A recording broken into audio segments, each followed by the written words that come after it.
morning, Burros. My name is Omar Garcia. And I'm Mila Jackson. Thank you for joining on this A-Day, February 28th, the last day of February.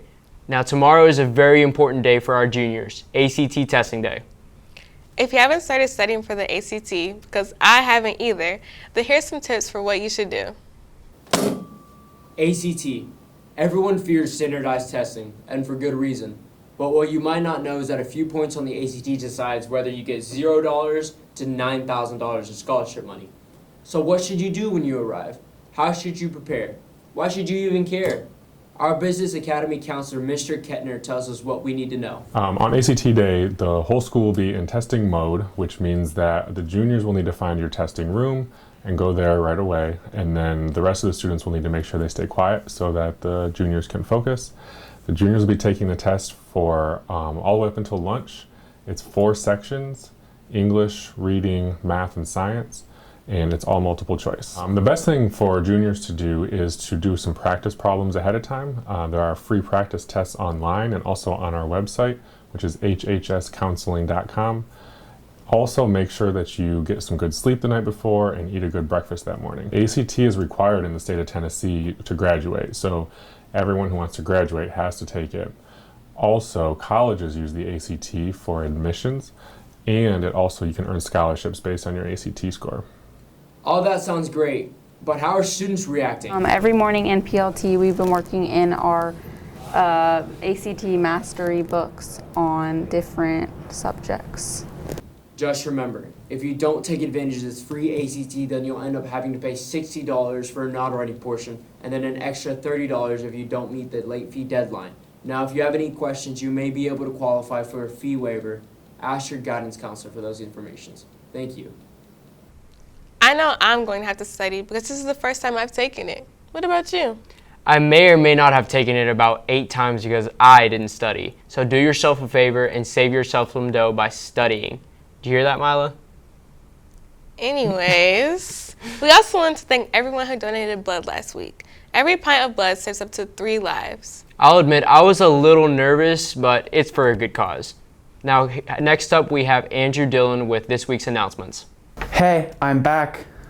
I know you might have retained little to no information last week, but now it's business as usual. I got rid of the rat.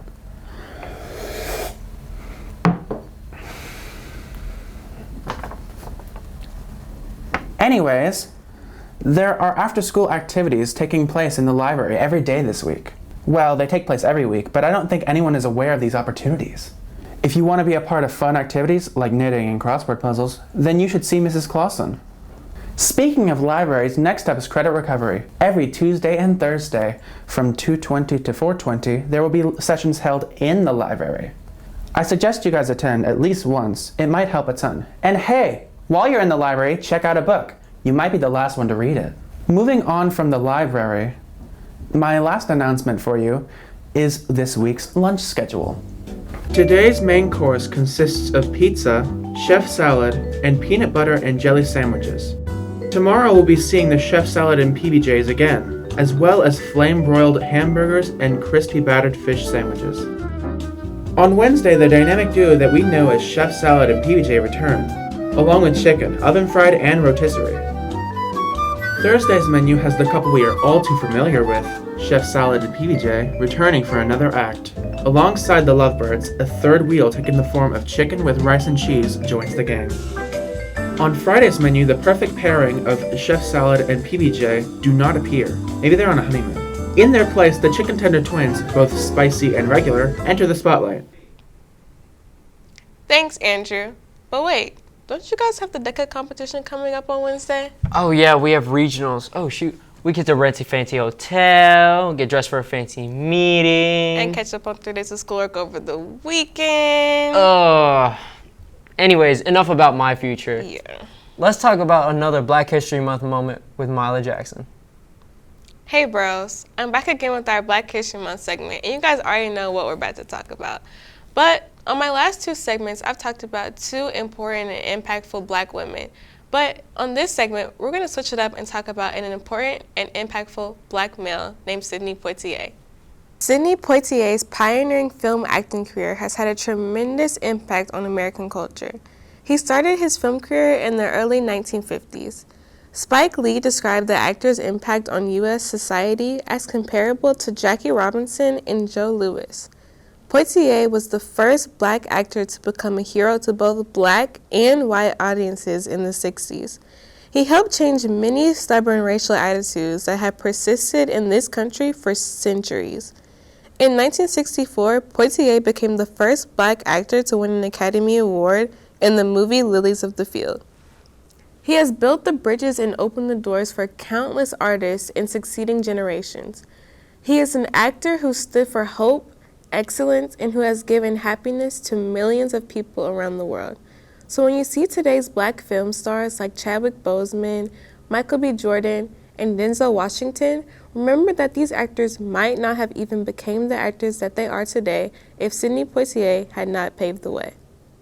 Hello, Burros! We want to hear from you. Tell us what you would like to see next on the Burro News.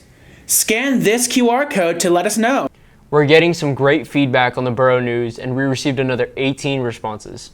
For example, more sports, world news, movie trailers, and something on the green screen. Well, we're working on it, Burros. But in the meantime, here's you guys' favorite segment, Question of the Week.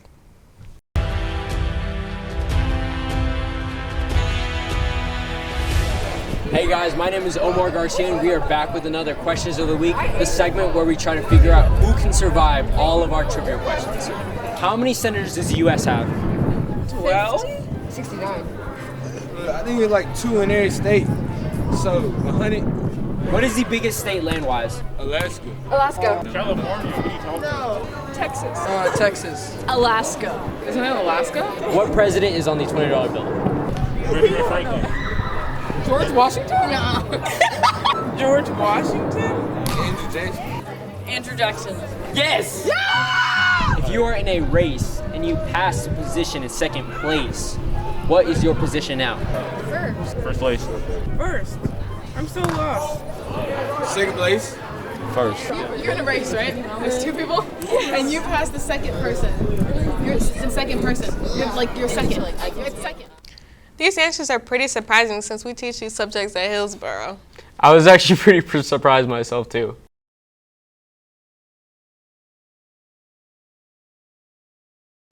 Hey, I'm Zia Sharon and I'm back with some more Burro Sports updates. Starting off, we have our girls basketball team who are on a 4-game win streak, won against Brentwood with an amazing game-winning shot. Coach Stringfield is very proud of her team and is hoping to have more seasons just like this one. Lady Burros this past Saturday night faced the Lady Bruins of Brentwood High.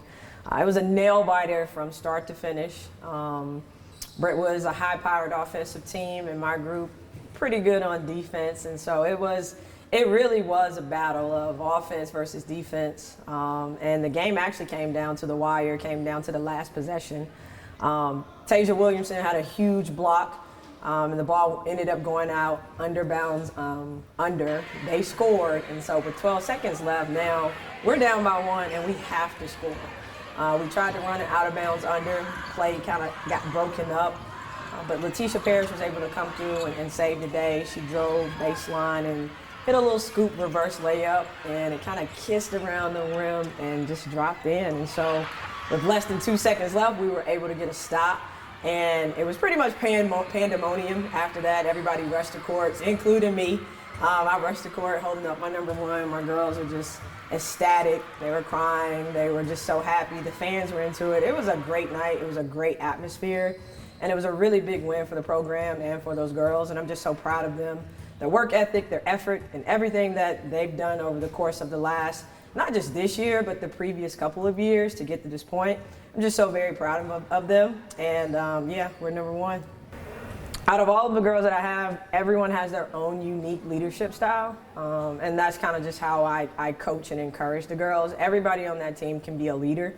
But there are a couple of names that kind of come into my mind when I think about the people that have stepped up in a higher capacity. And that would be Letitia Parrish, who's a senior, Dariana Salter, who's a senior, and Gloria Brighton, who's a senior as well. The leadership from junior Latasia Williamson has been outstanding as well. Camille Washam. I mean, I literally could name every last one of my kids because in order for a team To kind of step up to the plate and move forward, everybody has to do their part. And because everyone is capable of being a leader, I literally can say that I have a team full of leaders who are coming together to lead not only themselves, but each other.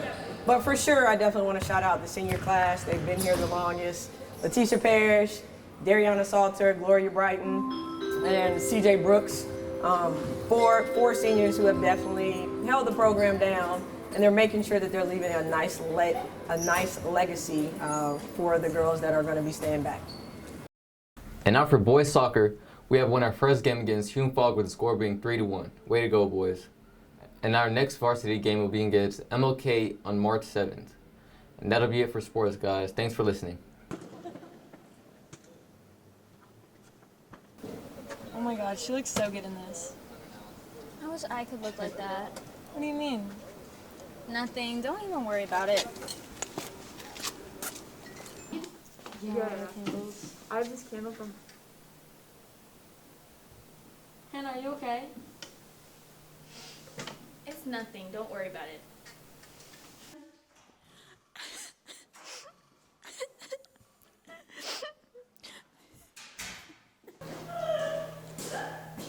Oh my god, Hannah! Are you okay? No. I still got the picture from earlier. Hannah, you're beautiful just the way you are. You don't have to change yourself. Nobody's perfect. Accept your body. Nobody's perfect. Visit nedc.com for more information. Now, before we wrap up today's news, we want to leave you guys with some motivation for tomorrow. With an ACT rap. Anyways, thank you, bros, for being our audience. ACT, it is for me. I want to go to college. Can't you see? We work real hard with our teachers. Thanks to Mastery Prep, our scores are keepers. ACT, it is for me. I'm going to college. It's a guarantee.